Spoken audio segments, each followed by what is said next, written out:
6 Hz, horaire.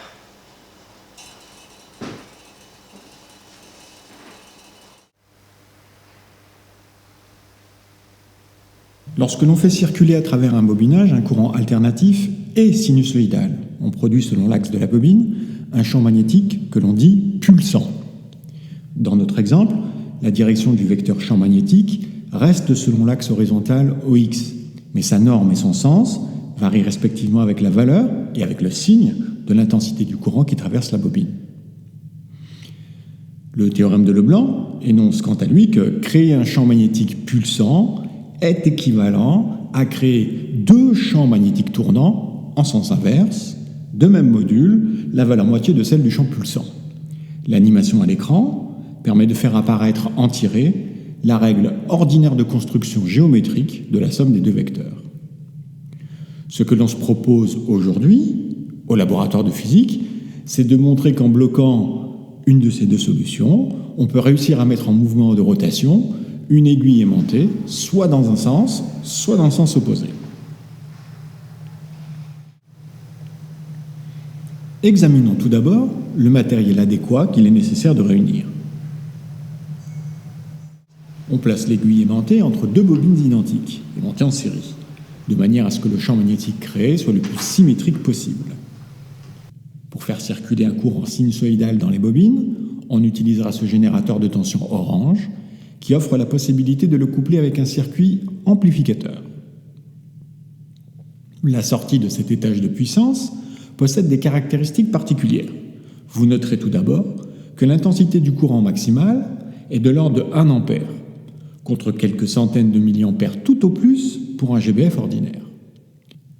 Vous noterez également que sa résistance de sortie de 1 ohm est très inférieure aux 50 ohms, valeur caractéristique pour un GBF classique. Ces 50 ohms auraient été très supérieurs aux à peine quelques ohms de la résistance des bobinages.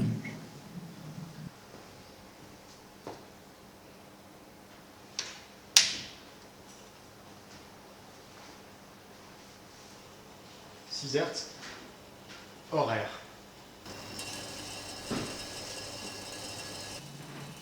Vous noterez bien que la fréquence d'image choisie par le réalisateur pour tous les plans de cette vidéo est de 24 images par seconde.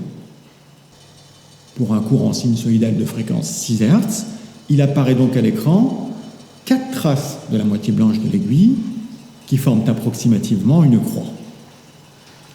Augmentons maintenant la fréquence du générateur jusqu'à une valeur très proche de 8 Hz. 8 Hz. Et 8 x 3 font 24, n'est-ce pas ?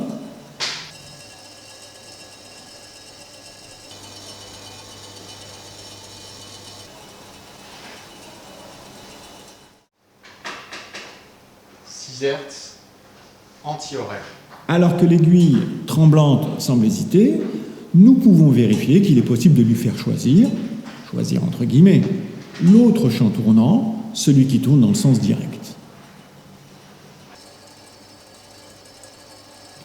Pour finir, vérifions que vous avez bien saisi le principe d'une mesure de fréquence par effet stroboscopique. À 8 Hz, nous observons bien 3 images de l'aiguille. Et enfin, à 4 Hz, 4.